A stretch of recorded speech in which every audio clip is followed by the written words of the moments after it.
So two friends decided to unalive one of their friends, and then they confess. This confession is very heartbreaking. So if you know you don't have the mind, please don't watch this video. But if you are a parent, I'm gonna beg you to please stay tuned, watch this video. The confession is about 10 minutes long, but I have part 2, which is about 4 minutes long. So I'm gonna do the 10 minutes in this video. So then I will upload the second part. Now, the third part is going to be an update that I got yesterday, and I need to carry you along because this is concerning parents and guardian as well. And it's concerning all of us because a life has been taken and it was in a careless way. So listen to this. What brought us here is we are suspects to a kidnapping and murder case, which we were arrested by a professional anti-kidnapping squad, as I say. So the way the whole thing happened, the entire thing, the way it happened, if I should explain from A to Z, the victim, which is my associate's old-time school friend, we wanted to bring the guy to my own apartment. So we tried to convince him, and the guy, we actually wanted to kidnap him, have him kidnapped and demand ransom from his parents. It was his idea. Why it was his idea was, if I had someone to bring, I will. But the guy the victim was his own idea because they were the one that knew each other from past. So he told me, he said the family is from, the guy is from a very rich family that they can bring up to 200 million naira, which I said, okay, if you think 200 million is sure, which I said, 200 million is a bit much, but how about if you are very sure of 200 million, how about we cut it down to 150? He said, okay, but that's no problem. So then we tried to bring the guy again. This time we said the guy should come and pick up a laptop to use and do work and all that because I'm a producer, and we said he should come and pick up a laptop he can be using, which was all a lie. We never had a laptop we were willing to give him. We just wanted to lure him to come. So before he came, we went out to buy a Ghana must go, a big Ghana must go, and we bought chains and padlocks. So when the guy was coming, we already had a cutlass in the house, and my associate, which is the victim's friend, his own weapon was a stick that he had nails nailed on to it. So when So you all planned to kill him? Yeah. Yes, we both did. But at first, the intention wasn't to kill him. But I will say everything how we led to killing him. So when the victim came to the house, my associate, being his old-time friend, welcomed him, and they talked about how they used to be together in army cantonments together.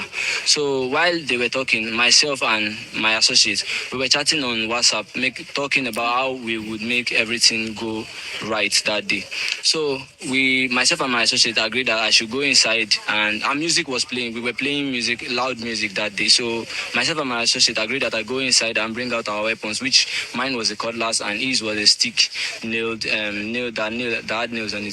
So when I came out, my own job that day was to, say words to scare the victim and, put fear in his body, to inject fear in his body. At first, we were both scared and panicking too, but then when we noticed that we were successfully injecting fear to the victim's body, we became like more in control.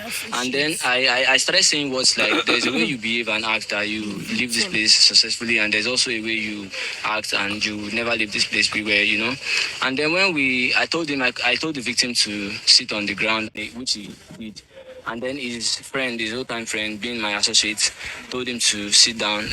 Then I told my associate, which was his own job, put the chain to his leg and put the padlocks and everything. So when we had him chained to the ground, we made videos and took pictures of him, which was intended to send to his family. And then when we made the whole video, my associate called me inside the room and he told me, he said, Tony, we have all the videos and the pictures we need now.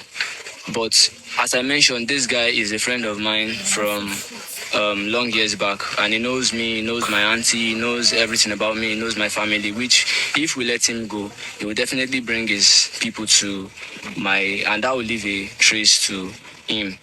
And if they have a trace to him, will also implicate myself, Anthony.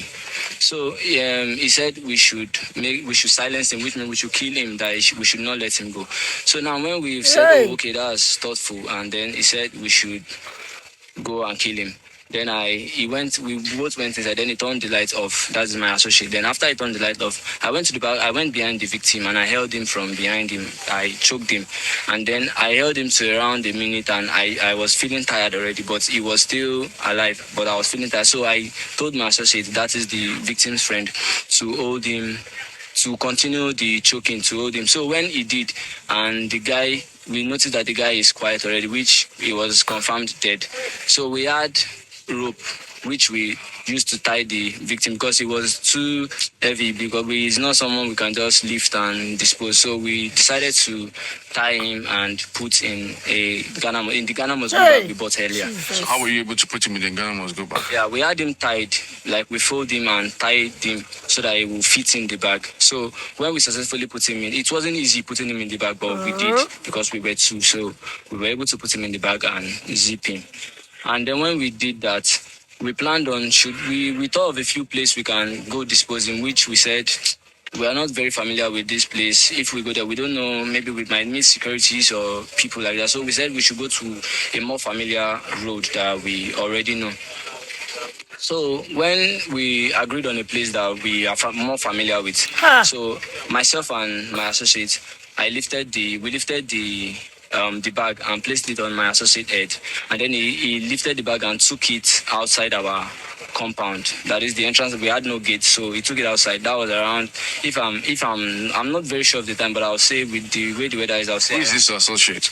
So when he placed the bag on his head and brought it out, so my associate said it wouldn't be okay if we went with just this bag. How about we go with like our working tools, which is my microphone and headset and maybe just backpacks, because I do music production. So he said if we had those things carried along to people, it will look like we are going for a regular outside job. So which we did. And then when he placed the bag, the bag containing the victim and also our studio working tools, he told me to wait there while he went to bring bike men to come pick up the Ghana must go and the rest things.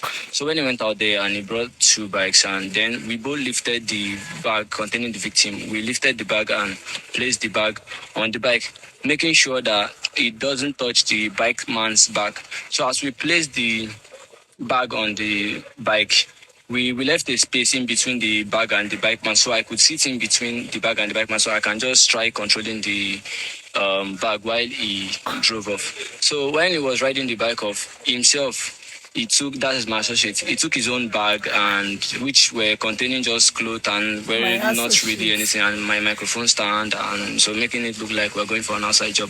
Then we got to the place where we wanted to dispose him. We looked around, making sure nobody was coming and that no other bikes were coming, because my place where I rented an apartment is a remote area. It's like an outskirts.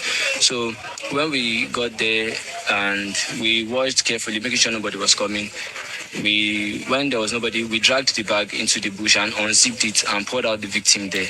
So the next day, at that time, you could confirm that he was dead. And which location did you dispose him of?